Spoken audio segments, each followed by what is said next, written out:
GST પહેલા લાગતો 18%, હવે લાગશે માત્ર 0%, એટલે કે જીએસટી જ નહીં લાગે. જી હા મિત્રો, નવરાત્રીમાં જ મોદી સાહેબે દિવાળીની ગિફ્ટ આપી દીધી છે. આ વાત લાગુ પડે છે તમામ હેલ્થ અને ટર્મ ઇન્સ્યોરન્સ ઉપર.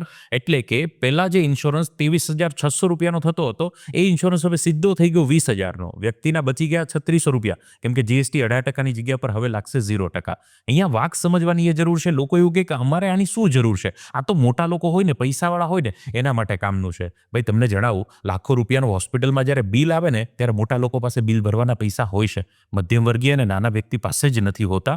માત્ર મહિને 400 થી 500 રૂપિયાની બચત કરી અને આપણે કરોડો સુધીના બિલને કવર કરી શકીએ છીએ, પરિવારને સુરક્ષિત કરી શકીએ છીએ. વરસાદ આવે ને તો રોકી અને નહીં શકીએ, પણ રેનકોટ પહેરીને આપણે સુરક્ષિત થઈ શકીએ એમ છીએ. સાથે સાથે કોઈ વ્યક્તિ દર મહિને 600 થી 700 રૂપિયા જેટલું બજેટ ટર્મ ઇન્સ્યોરન્સની અંદર કરે તો એમનો કરોડો રૂપિયા સુધીનો ટર્મ ઇન્સ્યોરન્સ કવર કરી શકે છે. તમારી પાસે હેલ્થ ઇન્સ્યોરન્સ કે ટર્મ ઇન્સ્યોરન્સ છે કે નહીં, ચોક્કસથી કોમેન્ટ કરજો. અને જો ન હોય ને તો ઉપર બાયોમાં લિંક છે, અત્યારે જ લિંક પર ક્લિક કરો. એક એવું પ્લેટફોર્મ જ્યાં ટ્રસ્ટેડ ઇન્સ્યોરન્સની મલ્ટિપલ કંપનીના પ્રીમિયમની કમ્પેરિઝન કરી શકશો, જ્યાં તમને મળશે ટર્મ ઇન્સ્યોરન્સમાં 15% સુધીનું ડિસ્કાઉન્ટ અને હેલ્થ ઇન્સ્યોરન્સમાં 25% સુધીનું ડિસ્કાઉન્ટ. સાથે સાથે પર્સનલ રિલેશનશિપ મેનેજર પણ તમને એપોઇન્ટ થાય છે અને 30 મિનિટની અંદર તમને ક્લેમનો પણ સપોર્ટ મળે છે. તો આવું પ્લેટફોર્મ બીજે ક્યાં મળવાનું છે? તો મિત્રો જસ્ટ ક્લિક કરો અને કોટેશન તો કાઢો. ઉંમર જેટલી નાની, પ્રીમિયમ એટલું જ નાનું. આ વાત પર વિચાર જરૂર કરજો.